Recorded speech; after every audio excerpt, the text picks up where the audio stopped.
5 seconds. Start. நண்பர்களே, நாட்டின் 45வது விடுதலை நாள் விழாவில் கலந்து கொள்வதில் நான் மிகவும் மகிழ்ச்சி அடைகிறேன். இந்த விழாவில் கலந்து கொள்ள வந்துள்ள அனைவருக்கும் என் அன்பான வணக்கத்தை தெரிவித்துக் கொள்கிறேன்.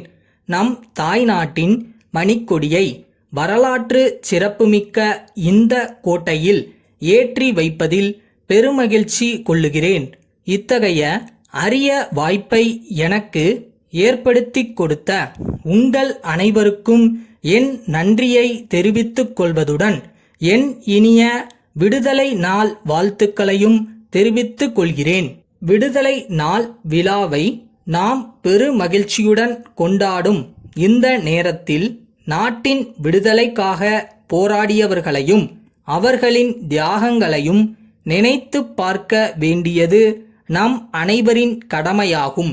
எனவே நாட்டின் விடுதலைக்காக தம் உயிர், உடல் மற்றும் உடைமைகளை இழந்த லட்சக்கணக்கான விடுதலை போராட்ட வீரர்களுக்கு தமிழ்நாட்டு மக்கள் சார்பில் எனது வணக்கத்தை தெரிவித்துக் கொள்கிறேன். விடுதலை பெற்ற பிறகு நமது நாடு பல்வேறு துறைகளிலும் மிகச் சிறப்பான முன்னேற்றத்தை அடைந்து வந்துள்ளதை நாம் அனைவரும் நன்கு அறிவோம். பல்வேறு மொழியினரும் பல்வேறு இனத்தவரும் நிறைந்து வாழும் நிலையிலும் உலக அரங்கில் மிக பெரிய மக்களாட்சி என்னும் பெருமையோடு நாம் தலைநிமிர்ந்து நிற்கிறோம். இப்பெருமையை நாம் தொடர்ந்து கட்டிக்காக்க வேண்டும் என்பதை இந்த சமயத்தில் வலியுறுத்தி கூறிக்கொள்ள விரும்புகிறேன். இந்த அரசாங்கம் மாநிலத்தின் முன்னேற்றத்திற்கும் வளர்ச்சிக்கும் வேண்டிய பல்வேறு திட்டங்களை தீட்டி அவைகளை சிறந்த முறையில் செயல்படுத்த மிகுந்த ஆர்வம் கொண்டுள்ளது என்பதையும் நீங்கள் அனைவரும் அறிவீர்கள்.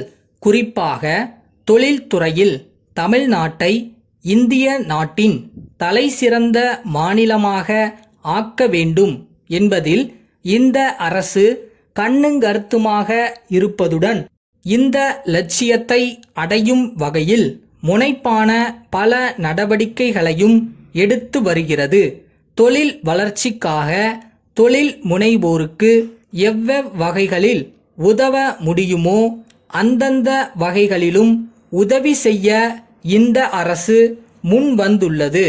அரசு அளித்து வரும் இந்த ஊக்கம் தொழில்துறையில் நமது மாநிலம் ஆக்கம் பெற அடிகோலும் என்பது திண்ணமாகும். மேலும் பெண்கள் தங்கள் சொந்த காலில் நிற்கும் வகையில் தொழில்துறையில் அவர்கள் துணிந்து பங்கேற்கும் வகையில் எல்லா ஏற்பாடுகளும் செய்து வருகிறோம். நமது மக்கள் தொகையில் ஏறத்தாழ பாதி அளவுக்கும் மேல் இருக்கும் பெண்களை நல்ல முறையில் உயர்த்தி விடுவதுதான் சுதந்திரம் பெற்ற ஒரு நாகரிக அரசின் கடமை என்ற கருத்தில் பெண்கள் முன்னேற்றம், பெண்கள் உயர்வு ஆகியவற்றுக்கு எல்லா முன்னுரிமைகளும் வழங்க ஏற்பாடுகள் செய்யப்பட்டு வருகின்றன என்பதை தெரிவித்துக் கொள்கிறேன். இவ்வாறு அனைத்து துறைகளிலும் நமது மாநிலம் ஒருங்கிணைந்த முன்னேற்றம் காண வேண்டுமென்றால், நமது லட்சியங்கள் வெற்றி பெற வேண்டுமென்றால் பெருமளவு நிதி தேவைப்படும். அத்தகைய நிதி உதவி நமக்கு மைய அரசிடமிருந்து நியாயமான அளவில் கிடைக்கும் என்று எதிர்பார்க்கிறோம். சென்னை சைதாப்பேட்டை தேரடி தெருவில் இருக்கும் சாமிநாதன் வணிக நிறுவனத்தின் மேலாளர், பாண்டிச்சேரியில் குழந்தைகள் சைக்கிள் வியாபாரம் செய்யும் ராஜன் கூட்டமைப்புக்கு அனுப்பும் கடிதம். அன்புடையீர், வணக்கம். எங்கள் வேண்டுகோளின்படி தாங்கள் கடந்த மாதம் லாரி மூலம் அனுப்பிய 50 குழந்தைகளுக்கான சைக்கிள்கள் வந்து சேர்ந்தன என்பதை தங்களுக்கு தெரிவித்துக் கொள்ளுகிறோம்.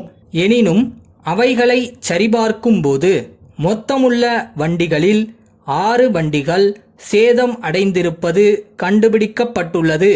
நாங்கள் தங்களிடம் நேரிலும் கடிதம் மூலமாகவும் சரக்குகள் நல்ல நிலையில் அனுப்பி வைக்கப்பட வேண்டுமென்றும் அவற்றின் தரம் சிறந்த முறையில் இருக்க வேண்டுமென்றும் தெரிவித்து இருந்தும் சரக்குகளுக்கு சேதம் ஏற்பட்ட நிலையில் உள்ளதைக் கண்டு நாங்கள் மிகவும் வருந்துகிறோம். எனவே சரக்குகளின் தரமின்மை காரணமாக அவைகள் தங்கள் கணக்கிலேயே வைக்கப்பட்டுள்ளன. மேற்கண்ட குறைபாடு பற்றி தங்கள் பதில் கிடைத்த பின்னரே மேற்கொண்டு நடவடிக்கைகளை மேற்கொள்ள முடியும்.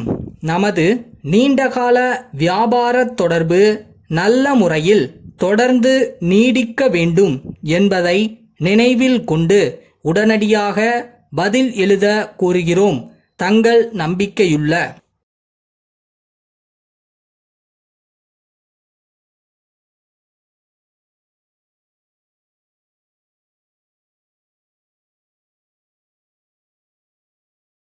வரும். நம்மளுக்கு ஒரு காலம் வரும். விட்டுறாத. முதல்ல முயற்சி பண்ண. முடிவு என்ன வந்தாலும் பார்த்துக்கலாம்.